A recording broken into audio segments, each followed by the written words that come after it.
this is 21 years in the making, this dream of mine. I thought of the title, The Perks of Being a Wallflower, 21 years ago this coming November when I was a student at USC. And I always thought it was going to be a book, and I always dreamt it would be a movie. And I knew that we had to just, I had to be really, really careful to do it right. You know, that some things you don't develop, you can't. You have to write it and write it and write it and write it on spec until it's ready. I just learned so much over the years. You know, Rent got made and the Jericho got on the air, which was great. But I'd been writing, I've been journeyman screenwriter for a long time.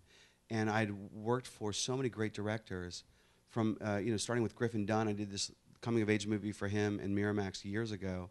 And he was so nice. And then Spike Lee was the first director on Rent, and then Chris Columbus, John Turteltaub, obviously, and for Jericho.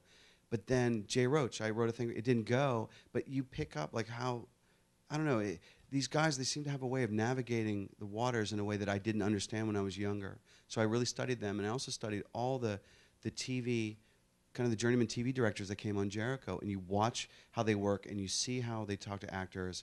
And I was a sponge. It was the greatest grad school you could have asked for, to sit there and watch and realize that there's so many different styles of making films, and just to be true to your own. For this, because I wanted to make as much of a timeless movie as I could make, so I went back to the classics, starting with Rebel Without a Cause, which I loved, and The Graduate, of course, and Harold and Maude, and Stand By Me, and Dead Poet Society. Those 5 movies, more than anything else, got me through adolescence.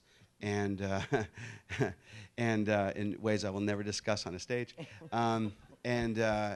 but also inspired me as a filmmaker and as a young student. You know, especially Rebel Without a Cause, because the screenwriter Stuart Stern, and he, listen, don't let me go off on the rails on Stuart Stern, but Stuart has been my mentor since I was 19, and he's the first person who read this screenplay and gave me notes, and so he's 90 years old now. He lives up in Seattle. And I showed him the movie a couple of weeks ago, and we shared a stage and did a Q&A together. It was pretty much the greatest moment of my life. A lot of this story is very personal to me. So between my own experience and writing the novel and writing the screenplay, I knew the essence of each person that I wanted to cast.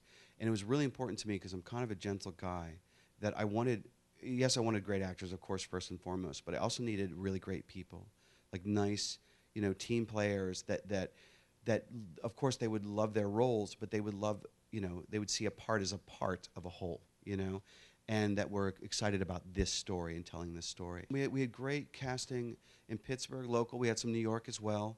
And the extras, I got to tell you, one thing I learned about extras, and also what first ADs do and second ADs do, because it's such invisible work in a lot of ways, and they deserve a lot more credit than they get, is those kids in the cafeteria, like when the kids are fighting, the cafeteria fight.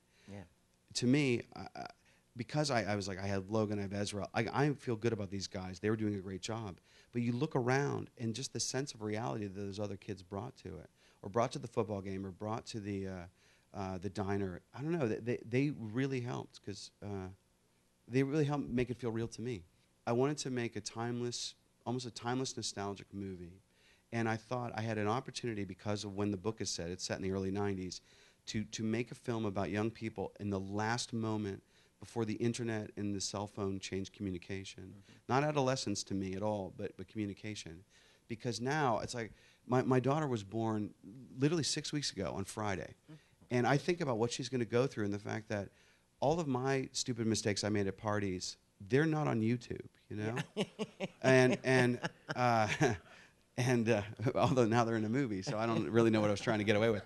But I feel that the pressure that it puts on kids, and I thought it would be really valuable to make a movie that showed that there was this moment before that happened, and to show that adolescence itself does not change. Because my hope is with the movie, and my secret mission was to make a film that a young person could love, because it validates and respects what they're going through, but simultaneously their folks might feel nostalgic about. And if this girl and her mom, or this boy and his dad, can love the same movie for a different reason, maybe they'll talk a little bit more, and maybe some of the things that this person is keeping secret will get aired out, and they might have a shot at a better life a lot earlier than I did.